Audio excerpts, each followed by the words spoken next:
do with Tom, I guess, but So, dude, And again, for those listening, Tom Zutat's an A&R guy. The definition of cool, all right? The definition of cool. Everybody's freaking out backstage. Like, the whole arena is imploding. It's like all the fans are screaming. I find that's very hard to believe. It was very unusual. It was like midnight. So anyways, everybody's freaking out. And me and Maria are walking down. We see all this commotion down the hallway, right? Like, people jumping around and just going, I go, what is going on? So I walk down the hallway, and it's you surrounded by a maelstrom of people jumping and flipping I'm glad that around. went maelstrom. I wasn't quite sure where that was going. So male love. You had Stephanie on your hand, and you looked like bored. You were like, whatever. And I go, dude, where were you? And you go like this. You go, I was taking a shower. Yeah. I don't know, man. That's what you said. You go, I was taking a shower. And I was like, right on, dude. Scott, do you have any GNR stories? You've been kind of silent in this whole thing. You have any? We never really crossed paths, though, did we? Not so much. I saw you guys like a couple times in the early days, those early Rich shows. I met some of the guys in the band and stuff. You know, then they were always really great. So, and then where we not the Ritz. There was a place. A smaller place. Cat Club? Cat Club? No, not in the city. I remember in '86 when you guys played the Ritz at Lamar's. Yeah, that's it. That's it. I remember coming to see you guys in '86 we at played the with Ritz. like MOD there, I think, or something. And I walked in the dressing room, and I didn't know any of you guys. I just walked in there, and Izzy looked up at me, and he goes, SOD. Just like that. I was like, whoa. And that was it, like instant bond. And like Slash was wearing an Anthrax shirt on stage. I was like, I couldn't believe it. That's cool. Super cool. That is the heaviest riff, by the way, ever. And Izzy turned me onto Two Live Crew, so. Wow. Oh, interesting.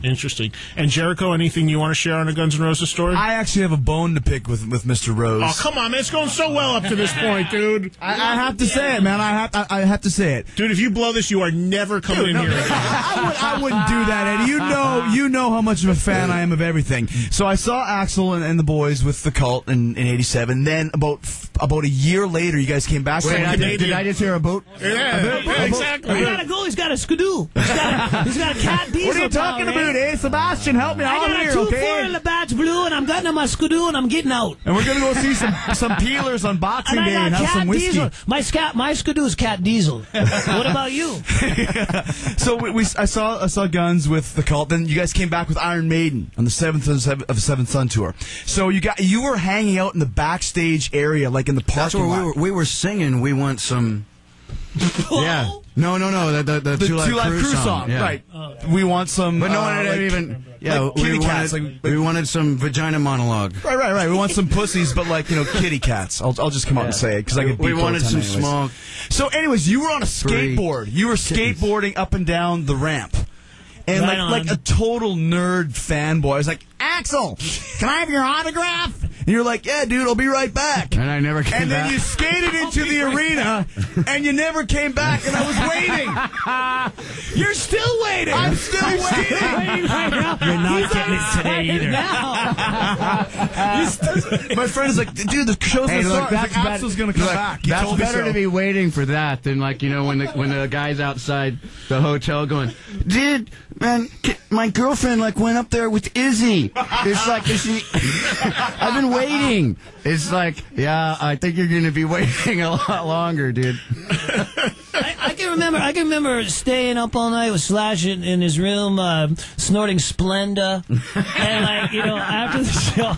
But it's snorting just gave it away. It's like noon, and I look like a just walking death and stuff. It's like time to try to go to sleep. I walk out of the hallway, and there's Izzy playing frisbee with his dog in the hallway. Like the dog's doing flips. Yeah, but better than that. In Indiana, he had this rig hooked up with like a parachute and a pulley and a tree. I don't know. He had, and the wind would catch the parachute, pull you up in the air, and then he would shoot his Uzi at stuff.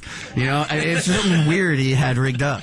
We came to New York during the making of Use Your Illusions, and his face was like like just one big scab. It was all messed up because he got a brand new Beamer M something at the time, and then took it cornfielding and hit like a ditch in a culvert, right, and airbagged and everything, right. So we get out here, and then like we go meet Wasp. That's what we did too. Oh my God! It's a Wasp night. Do you want me to get Blackie Lawless on the phone because his ears got to be ringing? So anyway, we meet Wasp. And then Izzy leaves the room, and then I tell the story about that, and they go, whoa, because, man, I thought he had, like, the worst case of herpes I'd ever seen in my life. I can't believe the Wasp. We should play a Wasp song, for God's sakes. I've never seen anything like this. Oh. That's crazy. Blackie Lawless never got so much publicity in his life.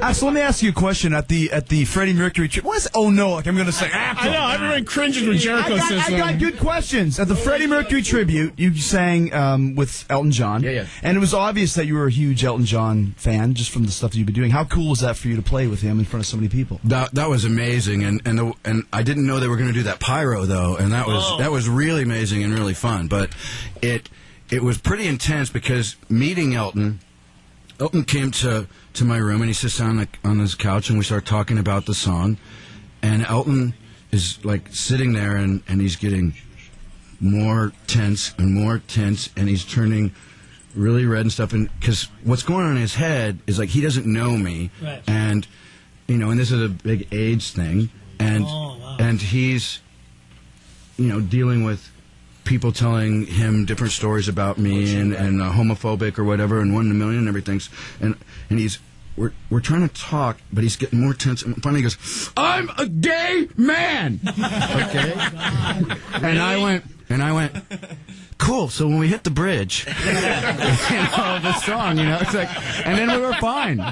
It's like, Once he told you he was a gay man, then it was okay. And I was like, peace, I don't have a problem. It's like, okay. So then he was like, okay, all right. And then I remember when you came out on stage with him, he kind of looked at the camera and went, he's cool. I like him. He's a good and guy. We've got along, ever since. We got to go see Lestat. I just saw him a little while ago, so he was Have great. you seen the new play? That's cool. No, I Lestat. haven't seen it. You want to go see that? I'm going to go see I that. do want to see it, yes. Definitely. I heard that one person told me that it was no good.